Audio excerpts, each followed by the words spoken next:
સુપ્રસિદ્ધ યાત્રાધામ મહુડી સ્થિત ઘંટાકર્ણ મહાવીર મંદિરમાંથી 130 કિલો સોનું ગાયબ થવા ઉપરાંત કરોડોની રકમ ખુદ કાર્યકારી ટ્રસ્ટીઓ દ્વારા જ પંચાવી લેવામાં આવી એવી જાહેર હિત રીટ અરજી હાઈકોર્ટમાં દાખલ કરવામાં આવી છે।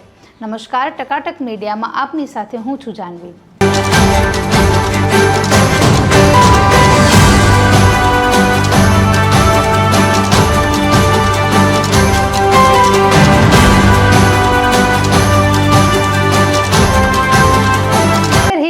અરજીમાં વર્ષ 2012 થી વર્ષ 2014 સુધીના તમામ વર્ષ દરમિયાનના જે પણ હિસાબો થયા હોય તેની ઓડિટ થાય અને બધી જ જે હિસાબો છે તે કાયદેસર પબ્લિક ડોમેન પર પબ્લિશ થાય તેવી માંગ કરવામાં આવી છે। ઉપરાંત આ તમામ કાર્યવાહી માટે એક અલગ કમિટીની રચના કરવી તેવી પણ રાજ્ય સરકારને માંગ કરાઈ છે। ફરિયાદી જયેશભાઈ મહેતાનો આરોપ છે કે અત્યારે હાલ જે મંદિરના ટ્રસ્ટીઓ છે કે જે બધા ભંડોળનું મેનેજમેન્ટ કરે છે તેઓ બિનકાયદેસર છે અને ઘણા બધા છબરડાઓ પણ સંપત્તિ સાથે થતા હોવાનો તેમણે આરોપ લગાવ્યો છે। સભ્યો દ્વારા વર્ષ 2016માં જ્યારે નોટબંધી થઈ હતી ત્યારે 20% કમિશન વચ્ચે રાખીને જૂની નોટો અને બ્લેક મની નોટો બદલી દેવાનું પણ કૌભાંડ આચરવામાં આવ્યું હતું। તે સમયે પણ ફરિયાદ દાખલ થઈ હતી। તો હવે જ્યારે ફરીથી મંદિરમાંથી 140 કિલો સોનું અને 14 કરોડની રોકડ રકમનો ઉપાડ થયો છે તેને લઈને હવે મંદિરના જે ટ્રસ્ટીના સભ્યો છે તેમનો હાથ હોવાનું પણ જે પિટિશનમાં દાખલ કરવામાં આવ્યું છે।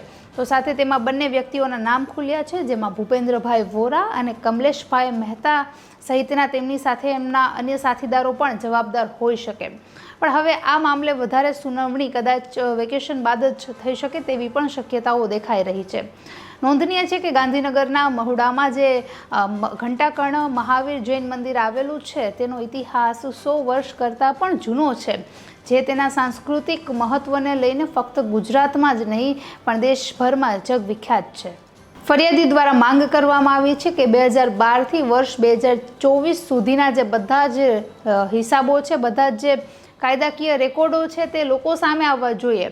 ઉપરાંત મંદિરમાં જે બંધારણ ચાલી રહ્યું છે, જે પ્રકારની વ્યવસ્થાઓ અને મેનેજમેન્ટ ચાલી રહ્યું છે તે પણ યોગ્ય નથી।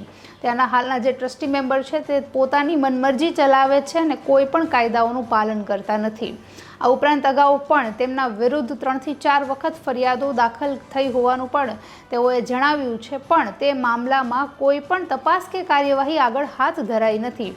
હાલ એવું પણ કહેવામાં આવી રહ્યું છે કે ઘણા વર્ષે જે શ્રદ્ધાળુઓ આવતા હોય છે, જે વારંવાર દર્શન કરતા હોય છે, તે લોકો દ્વારા કરોડોનું દાન અને સોનું મંદિરમાં ચડાવવામાં આવતું હોય છે, જેમાંથી જ 140 કિલો સોનું અને 14 કરોડની રોકડ જે છે તેની ઉચાપત કરવામાં આવી છે।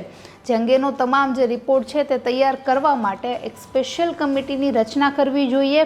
જે ડેટા છે ફક્ત કમિટી પાસે નહીં પણ બધા જ લોકો સરેઆમ જોઈ શકે તેના માટે પબ્લિક ડોમેન પર પણ પબ્લિશ કરવો જોઈએ।